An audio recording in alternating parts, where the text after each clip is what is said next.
In 1929, Joseph P. Kennedy, the patriarch of the Kennedy dynasty, decided to pull every cent out of the stock market.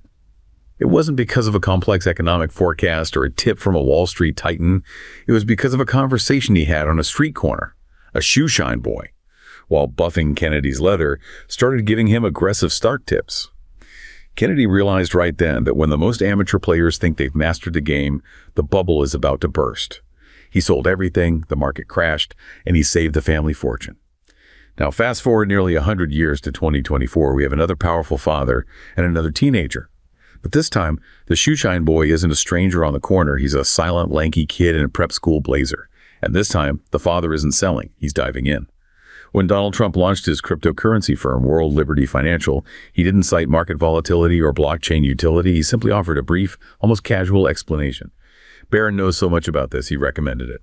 It sounds like a charming family anecdote, a father trusting his son's digital native instincts. But as you look closer, the scene shifts from a family home to the high-stakes world of geopolitical leverage. Just days before the inauguration, the UAE Sovereign Wealth Fund dropped $500 million into this brand new venture, instantly turning a teenager's recommendation into a billion-dollar empire. Curiously, almost immediately after, a long-standing ban on selling advanced computer chips to the UAE, the kind used for high-tech military hardware, simply vanished. It's a fascinating bit of timing. You have to wonder, is this the ultimate evolution of Kennedy's shoeshine boy logic, or is Barron knows so much about this actually the most expensive sentence ever spoken in the history of American foreign policy? That really is the question, isn't it? It feels like if you're trying to understand how power works today, in 2026, you're not really looking at traditional civics textbooks anymore. No. You're looking at a deal sheet, a term sheet, a wire transfer. Exactly. And I think it's important that we, really dig into the gravity of what we're discussing here. We're sitting here, it's February 5th, 2026. So we're a little over a year into the second Trump administration. And these patterns of governance, they're not theoretical anymore. They're etched in bank statements and export licenses. They're facts on the ground. Right. So the mission for us today isn't just to sort of rehash the headlines.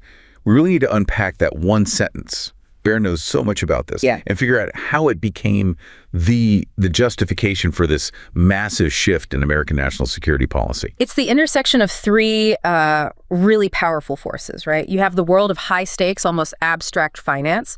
You have the concept of dynastic family power. And then you have the very, very concrete world of national security. And we're going to be looking at the single event that really defined the presidential transition period.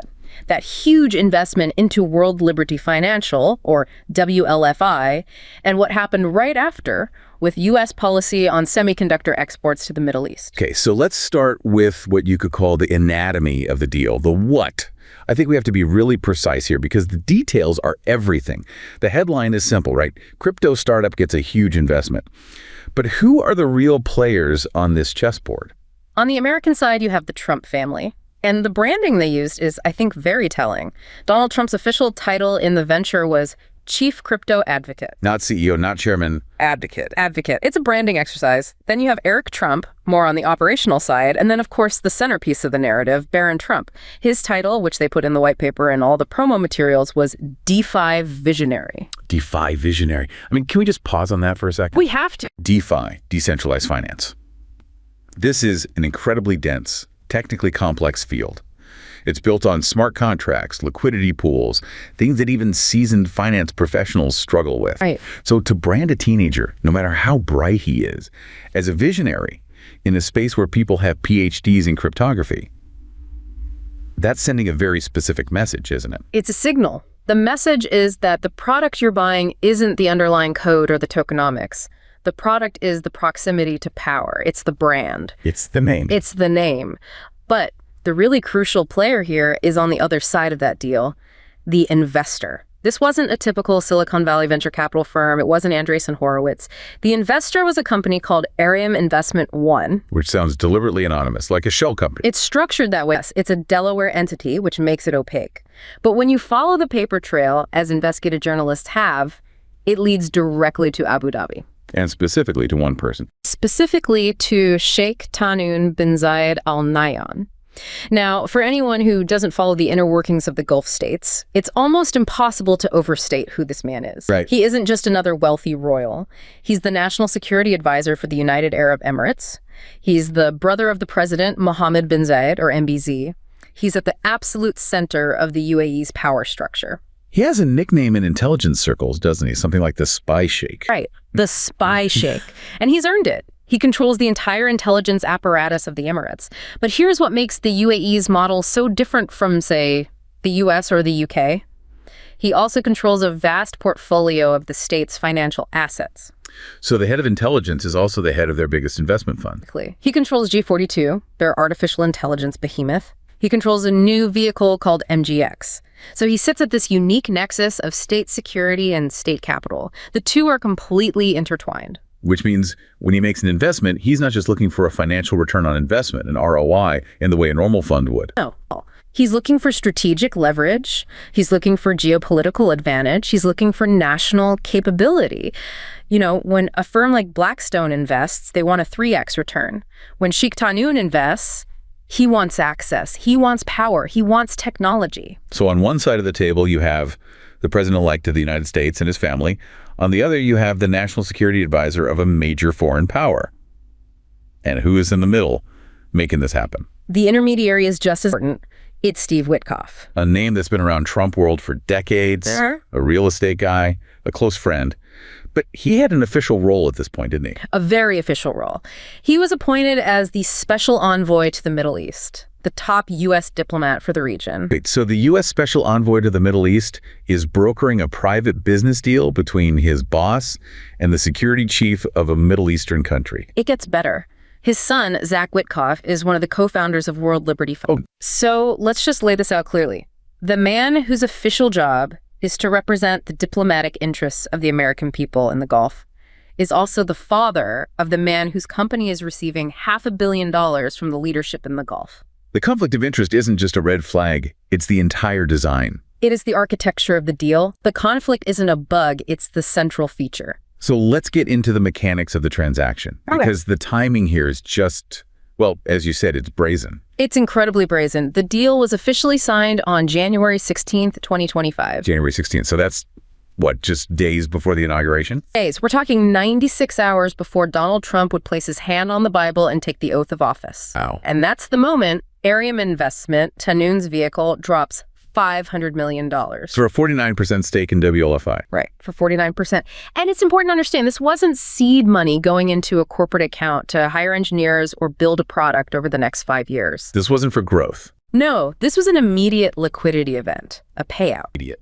The records show that $187 million flowed directly into Trump family-controlled entities, specifically 2 LLCs named DT Marks DFI and DT Marks SC. So nearly $200 million goes straight to the family. And another $31 million went to entities affiliated with the Witkoffs. I just want to put that number in context. Yeah. $500 million for 49%. That gives the company a valuation of just over $1 billion. Right. So on January 16th, 2025, what was World Liberty Financial? What assets did it have? Did it have a working product? Did it have any revenue? It had a concept. It had a white paper outlining a crypto token. It had the Trump brand. But in terms of revenue, no. It was a pre-revenue startup. So effectively zero. Effectively zero. Later on, tax filings for that first year showed about $57 million in income, mostly from token sales after the fact. But at the moment that billion-dollar valuation was stamped on it, it was an idea. I mean, if you or I walk into a venture capital firm on Sand Hill Road with a PDF and a famous relative, we are not walking out with a billion-dollar valuation. You're not walking out with a second meeting. You'd be laughed out of the room. This valuation anomaly, it's the smoking gun. In the world of finance, when you see a price that is so completely disconnected from any fundamental value by a factor of hundreds or even thousands. You have to ask what's really being sold. Exactly. What is actually being purchased here? Because it's clearly not the company's future cash flows. Right. It's like if I pay $5 for a cup of coffee, I'm buying coffee. If I pay $5,000 for that same cup of coffee, I'm buying something from the barista. Analogy. And this takes us back to the conversations we were all having during the first term about the emoluments clause in the Trump Hotel in D.C. Yeah, with foreign diplomats booking entire floors of rooms. And it seems almost, I don't know, quaint in retrospect, doesn't it? It does. The debate back then was over a few $100,000 in hotel bills. Was the Saudi delegation staying there to curry favor? This is a different universe. That was retail. This is wholesale. Exactly. This isn't about paying a service fee for a room. This is a direct equity injection. A foreign government's sovereign wealth fund has become a formal business partner with the President of the United States. It's a joint venture. It transcends the old arguments about emoluments. So we've established that what? A $500 million investment into a startup with no product, owned by the incoming first family, paid for by the UAE's intelligence chief, and brokered by the U.S. envoy to the region. Why? Why does a shrewd, sophisticated operator like Sheikh Tahnoun write that check? He's not known for making bad investments. He doesn't just throw money away. He certainly doesn't. And to understand the why, we have to get out of the financial world of New York and go to the deserts of the UAE. We have to look at what they actually need. What is their strategic imperative for the next generation? And I want to share something here. So a story I heard that I think just crystallizes the whole situation perfectly. Okay. I heard a story recently from a source in Abu Dhabi that feels like a fever dream of modern decadence. Imagine a young local engineer, someone who spent years mastering the physics of semiconductors, standing in a sleek, climate-controlled facility in the desert. He is looking at a crate of advanced AI chips, the kind of hardware that represents the absolute pinnacle of human industrial achievement technology, so powerful it was once restricted by the highest levels of the U.S. government for national security. But as he wipes the dust off the crate, he isn't thinking about science. He's thinking about a digital wallet. He knows that the only reason these chips are on his floor is because hundreds of millions of dollars were moved into a speculative cryptocurrency venture back in Florida, led by a teenager who has never stepped foot in a factory. It's a chilling realization of the New West, where the physical tools of future warfare and intelligence are merely bargaining chips used to inflate the value of a digital ghost. As a commentator, I find this deeply unsettling. It's as if the tangible power of a civilization, its real industrial soul, has been hollowed out to serve as collateral for a high-stakes family office.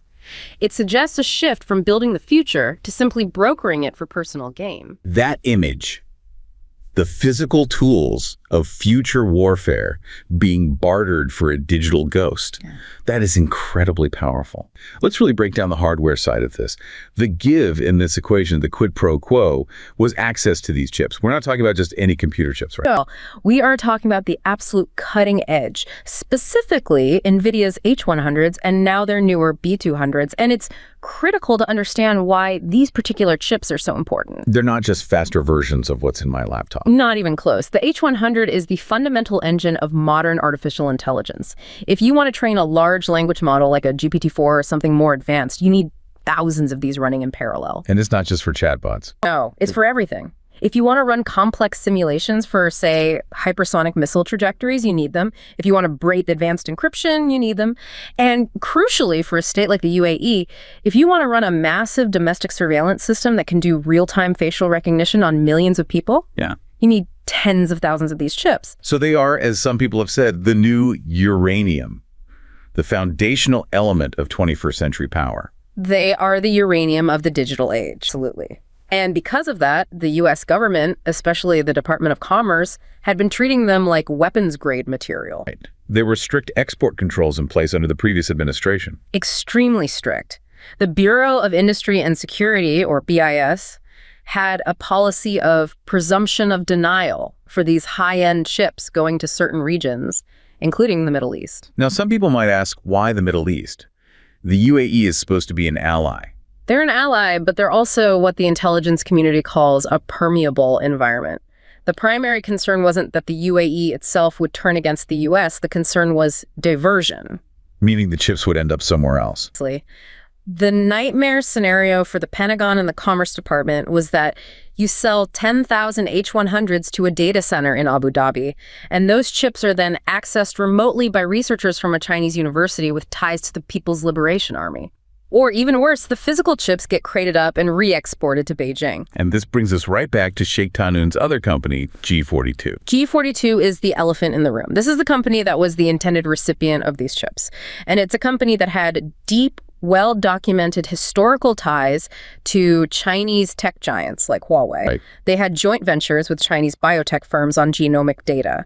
The House Select Committee on the CCP, a bipartisan committee, had been sounding the alarm for years, basically screaming that G42 was a vehicle for China's military-civil fusion strategy. So the intelligence assessment was crystal clear. It was unambiguous. The consensus in the U.S. intelligence community was that you cannot trust G42 with the crown jewels of American technology because the firewall between them and the Chinese Communist Party was, at best, porous and at worst, non-existent. So that was the red line. No advanced chips for G42.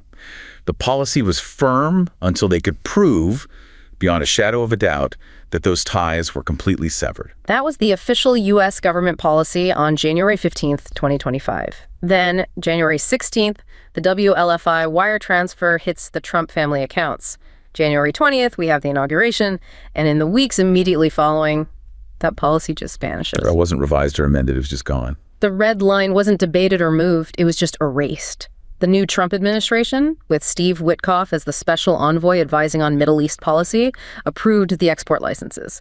Tens of thousands of these highly restricted chips were cleared for sale to the UAE. Was there any new intelligence that came out in those 4 days? Did G42 suddenly conduct a massive internal audit and present proof that they had cut all ties to China? There is absolutely no public record of anything like that happening. No new national intelligence estimate was published saying, oh, we were wrong, G42 is fine now. The geopolitical facts on the ground didn't change. The only variable that changed was the $57 million income of the president's family business. This is what some members of Congress, like Representative Ro Khanna, started investigating, correct? Khanna's committee launched a formal probe into the matter. And the language he used in his letters was very precise and very damning. He didn't just allege generic corruption. He warned that U.S. foreign policy on critical technology may have been subordinated to the private financial interests of the first family. Subordinated. It implies a complete reversal of the proper hierarchy. It means the profit motive of an individual was placed above the national security motive of the state. And that, I suppose, is the very definition of a systemic failure. It's not just that one person might have taken a bribe. It's that the entire state apparatus, all those analysts at the Commerce Department, the export control officers, the intelligence agencies, their expert judgment was completely overruled by a private business transaction. And Witkoff's role in this is it's a case study in what some scholars are calling institutional decadence. What do you mean by that? Well, institutions like the State Department are supposed to exist to serve a public purpose, to serve the interests of the state. Decadence is when those institutions are captured by elites and repurposed to serve their own private interests. So the institution still looks the same on the outside. Exactly. The letterhead is the same. The seal is still on the podium. The titles are all there. But the actual function has been hollowed out and changed. It's no longer about projecting American power or defending national interests. It's about closing the deal for the family office. This feels like it gets to a much deeper, almost philosophical conflict that's playing out here. We're seeing a clash between two completely different views of the world. The world of physical reality, of stuff, of atoms, and the world of finance, of tokens, of spreadsheets. That's the core tension of the entire 21st century economy, and this deal is the most extreme example of it. And to really understand how this feels from the inside, for the people who dedicated their lives to the idea of public service, well, just listen to this perspective. I saw a post on a private forum from a former mid-level staffer at the Department of Commerce, someone who lived through the transition between administrations. Try to imagine the atmosphere in those windowless briefing rooms. This staffer spent months painstakingly drafting red lines to keep advanced technology out of volatile regions, believing they were guarding the fortress of American strategic interests. Then, the order comes down to erase the lines. There is no new intelligence report justifying the change, no shift in the geopolitical landscape, just the quiet shadow of a massive overseas investment into a private, family-linked financial platform. The staffer describes the feeling of institutional vertigo the moment you realize that the massive machinery of the state isn't actually a shield for the public, but a personal ATM for the elite. The collective security they were sworn to protect was traded away in a transaction that happened entirely outside the halls of government. Reading this, I felt a sense of profound exhaustion. When the individual's bank account becomes the primary compass for national policy, the concept of a nation becomes a facade. It's a reminder that unchecked individualism at the top doesn't just create wealth, it creates a vacuum where a country's collective survival used to be. Institutional vertigo. That feeling of dizziness when you realize the ground you thought you were standing on, the bedrock of national interest, is actually a trapdoor. It's the moment you realize the rules you've spent your entire career enforcing are, in fact, completely optional for the people at the very top. And this leads us to what some analysts call the thermodynamic trap. The thermodynamic trap. I love the term, but you have to explain that. Thermodynamics is about heat and energy, right? Mm-hmm. How does that apply to crypto and computer chips? It's about the laws of entropy. It's about order versus disorder. Manufacturing a state-of-the-art semiconductor, like an NVIDIA H100, is one of the most anti-entropic activities humans can undertake. Meaning you're creating immense order out of chaos. Immense order. You're taking raw materials, sand basically, and through a process that requires unbelievable amounts of energy, pure water, complex chemicals, and a century's worth of physics knowledge, you are arranging atoms into hyper-complex, ordered structures just nanometers wide. It is the pinnacle of creating high-order physical reality. It's arguably the most difficult and complex thing humanity knows how to manufacture. Now, compare that high-order reality to World Liberty Financial. What is it really? It's lines of code on a server somewhere. It's a governance token that exists as an entry in a digital ledger. It manufactures nothing physical. It solves no real-world engineering problem. It is pure financial abstraction. It's low order. So the trap is that the U.S. is trading its high-order, physically dominant asset for a low-order, abstract financial one. We are trading the actual farm for magic beans. We're selling our seed corn, the U.S. industrial base, our ability to design and control the production of these chips. That's the seed corn for future prosperity and power. If you sell that seed corn to a competitor or a permeable ally, you lose your ability to control the next harvest. And we sold it to prop up the valuation of a digital token. We depleted our real physical inventory to inflate a financial bubble. It's a catastrophic trade in the long run. It reminds me of that concept of the managerial revolution, the idea that the West made a conscious decision to stop being the world's factory and just become the world's CFO. We'll manage the money, you guys go ahead and make the actual stuff. And you can see it in the economic data if you look at a metric like the M2 money supply to GDP ratio. Which is basically a measure of how much money is floating around compared to how many goods and services are actually being produced. Right. In the West, that ratio has gone parabolic. We've become experts at creating financial assets. Meanwhile, countries like China have focused on physical tonnage. Tons of steel poured, gigawatts of energy produced, and now semiconductor wafers fabricated. And when a real crisis hits, a war or a pandemic, you can't 3D print a supply chain with a Bitcoin. You cannot eat a stock option. Physical reality always reasserts itself in the end. And this deal, the chips for WLFI deal, is the apotheosis of this dangerous trend. We traded the most valuable physical asset in the world, control over advanced AI, for a 49% stake in a financial abstraction. And the administration masks this fundamental trade-off with what you've called PowerPoint governance. Exactly. It's governance by narrative. You create a slick presentation, you listen to the official statements, and it's all about Barron's genius, financial liberty, unlocking innovation, taking on the big banks. It's a story designed to make you feel like you're part of a populist financial revolution. It's a classic magician's trick. Look at the shiny, exciting crypto token in my right hand. So you don't see my left hand signing the export license that gives away our country's entire technological advantage for the next 20 years. The narrative is a smokescreen for the reality of deindustrialization and the liquidation of strategic assets. It hides the fact that the state itself is being stripped for parts. This goes beyond just bad economics, though. Yeah. This is an active national security threat. If the UAE, with its ties to China, has tens of thousands of these chips, and they have this kind of financial leverage over the president, what does that mean for the actual safety of the country? This is the threat to our collective security, and it's not a hypothetical future threat. To really grasp the danger, you have to understand the mindset of the person who bought this influence and how it's all perceived in places like Dubai and Abu Dhabi. There's a story circulating among the financial analysts in Dubai about the $10 billion ghost. It's a tale of a company, World Liberty Financial, that on paper is worth more than many of the world's oldest industrial giants, yet its actual revenue is a pittance, a rounding error. Imagine a veteran Emirati investor sitting in a mahogany row office looking at the valuation of this crypto venture and laughing. He knows the value isn't in the code or the tokens. The value is the handshake. The $500 million investment wasn't a bet on a 19-year-old's financial genius. It was a fee for access, a way to bypass the bureaucratic deadlocks of the previous American regime. It represents the ultimate triumph of financial engineering over reality. The investor doesn't care if the crypto fails because he already bought the policy changes he needed. When I look at this through the lens of my own work, I try to understand the sheer cynicism of it. From a right-leaning perspective, one might argue this is just the art of the deal or efficient markets. But from where I sit, it looks like a systemic decay. It's the moment a superpower stops being a producer of stability and starts being a boutique shop where even the most sensitive national assets are up for auction if the price is right and the buyer is friendly. The value is the handshake. That just cuts through all the noise about DeFi and innovation and blockchain. It was an access fee, a toll payment. It is the most expensive toll payment in modern history. But let's look closer at who is paying that toll. We've called Sheikh Tahnoun the spy sheikh.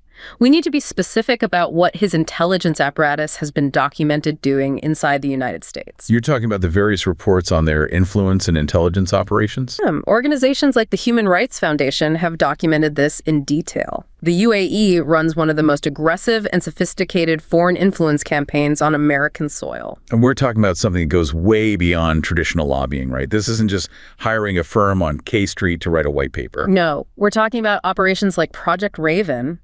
This was a program where the UAE actively recruited former American intelligence operatives, ex-NSA hackers, to work for them in Abu Dhabi. They were using the skills and tools the U.S. government taught them to hack into the phones of human rights activists, journalists, dissidents, and even U.S. citizens. They turned American counterterrorism tools into a weapon for an authoritarian monarchy to silence its critics. And now that same monarchy is the primary investor and business partner in the U.S. president's family company. So put yourself in the shoes of a career counterintelligence agent at the FBI. You see suspicious activity originating from the UAE.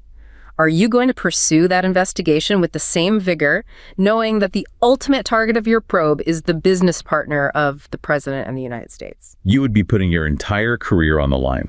At the very least, it creates a massive chilling effect across the whole intelligence community. It sends a signal. It tells everyone in the system that our most important national security protocols, things like CFI-US reviews for foreign investments, export controls, counter-intel investigations, are all negotiable. It transactionalized the very idea of national security. And there's another layer to this whole transaction, another part of the loop, the connection to Binance and its founder, Changpeng Zhao, or CZ. Yes.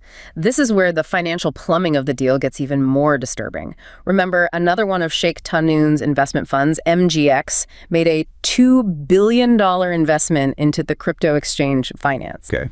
But according to multiple reports, they used the new WLFI stablecoin as part of the infrastructure to move that liquidity. So UAE state money goes into Binance, but it's routed through the Trump-affiliated crypto platform to get there. Which, of course, generates transaction fees and increases the perceived value and utility of the WLFI ecosystem, directly benefiting the Trumps.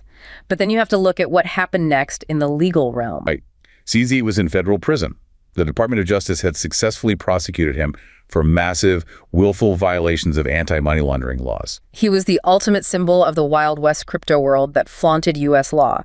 The DOJ had made him their #1 example. And then what happened? And then, not long after this web of transactions between the UAE, WLFI, and Binance was solidified, President Trump issued a full pardon to Changpeng Zhao. So let me see if I have the loop straight.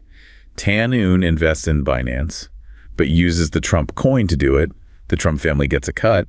Tahnoun gets his AI chips, and in return, CZ gets a presidential pardon. And Binance, which was effectively kicked out of the U.S. market for its criminal activity, is now potentially able to re-enter. That appears to be the sequence of events. It's a complete short circuit of the Justice Department. It renders the entire anti-money laundering framework, which took decades to build after 9/11, basically meaningless. It says that if your crime is big enough and you can make the right deal with the right people, the rule of law doesn't apply. It prioritizes the financial success of this new crypto empire over the legal and financial integrity of the United States. It's that staffer's institutional vertigo all over again. You can just imagine the prosecutors at the DOJ who spent years building that case against CZ, thousands and thousands of hours of work. And it was all erased with the stroke of a pen because the deal required it. It's that choice between the scorecard and the map.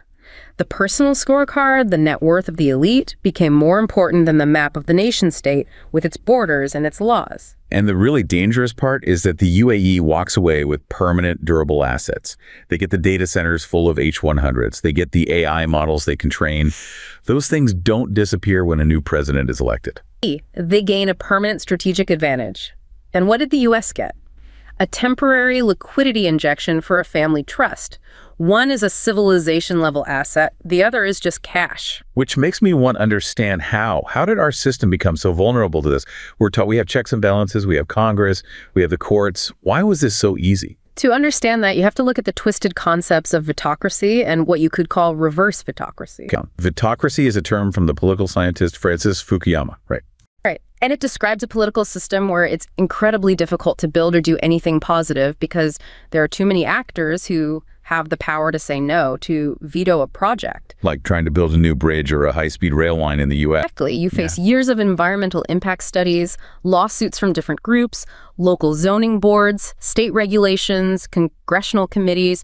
There are 1,000 different veto points. It can take a decade just to get a permit to build a mine. So building things in the physical world is nearly impossible. But, and this is the reverse vitocracy, there are shockingly few checks on the power of the executive branch to sell things, to sell influence. The president can issue a pardon unilaterally. The courts have given the executive immense leeway there. The president can issue an executive order to change export control policy with very little immediate oversight from Congress. So our system is designed to paralyze construction, but it's wide open for corruption. That is the fundamental asymmetry. We have made it almost impossible to build, but we have made it incredibly easy to sell out. And what about the idea of the deep state? The career bureaucrats who are supposed to be the guardians of the system. Why didn't they stop this? Because of another concept, Leviathan by proxy. We have this image of a massive, all-powerful federal bureaucracy, a deep state that runs everything. But the reality is, over the last few decades, the U.S. government has systematically outsourced its brain. To consultants, to contractors. To McKinsey, to Booz Allen Hamilton, and in this case, to informal private networks like the Trump family's business interests. The actual capacity of the state to conduct its own foreign policy and regulate complex deals has atrophied. The muscle has wasted away. So when a deal like this comes along, brokered by a private entity, the State Department or the Commerce Department just doesn't have the institutional strength to push back effectively. It's become a hollowed-out shell. It can't resist. The irony here is just, it's almost painful. Because at the exact same time this was all unfolding, in early 2026, the administration put out that big executive order aimed at the defense industry, the one called Prioritizing the Warfighter. Yes. The administration went to the big defense contractors, Lockheed Martin, Raytheon, and essentially said, no more stock buybacks. You are forbidden from this kind of financial engineering. You must invest that capital in your factories, in your production lines. You have to build more real weapons. So they were telling the military-industrial complex, you guys have to live in the physical world. Go build more missiles. But I, the commander-in-chief, am free to operate the ultimate financial abstraction business. I can sell digital tokens based on my brand. I can use the power of the state to sell pardons and export licenses to pump up my own financial assets. It's the ultimate rules for thee, but not for me. It is, and it establishes a devastating new norm. It announces to the entire world that the United States is no longer a republic governed by a consistent set of laws, but is now an open-air bazaar. Everything has a price. We've shifted from a model of public trust governance to what feels like private equity governance. The White House is operating like a private equity firm that has just executed a leveraged buyout of the U.S. government. And now they're in the asset stripping phase. They're looking around and asking, okay, what parts can we sell off for cash? Oh, we have this stock of export licenses for critical technology. Let's monetize that. We have this inventory of presidential pardons. Let's find a buyer. It is the liquidation of America's strategic position in the world. This has been an incredibly dense and frankly disturbing deep dive. I think we need to try and synthesize all of this for the listener as we wrap up. We've gone from a shoeshine boy in 1929 to a DeFi visionary in 2025, from the halls of the Commerce Department to the data centers of Abu Dhabi. If you want to boil the entire trade down to its essence, it's this. The United States government, as a matter of policy, surrendered its control over the single most important and potentially dangerous technology of the 21st century, advanced artificial intelligence. At the same time, it undermined the integrity of its own legal system. And what did the nation get in return for giving up those two pillars of its power? The nation got nothing. The first family's private business received a massive injection of cash, and a startup with no real product was given a billion-dollar valuation on paper. And the entire justification, the entire narrative that enabled this historic transfer of power hangs on that one simple sentence. Barron knows so much about this. It wasn't just a father's proud, off-the-cuff remark. It was the political cover. It was the PowerPoint governance that masked one of the most significant realignments of global power in a generation. That sentence was the permission slip for the sale of American industrial sovereignty. It truly might be the most expensive sentence ever spoken in American history. I can't think of one that comes close. It seems like there's no question to ask at the end of this. The story is the conclusion. And maybe the only thing left to reflect on is the nature of how great powers decline. We call it institutional suicide. We watch movies about the fall of empires, and we expect to see explosions, barbarians storming the gates. We expect it to be loud. But history shows that nations don't usually die with a bang. They die quietly. They die with the scratch of a pen on a contract signed by an anonymous shell company in Delaware. They die when the real machinery of their power, the victories, the scientific knowledge, the intelligence networks, is put into crates and shipped off to the highest bidder. The debate over whether the World Liberty Financial deal was technically legal will go on for years. Lawyers will make fortunes arguing about it. But that's not the right question. The real question is whether any nation can survive when its own leadership begins to treat it not as a homeland to be defended, but as a portfolio to be liquidated.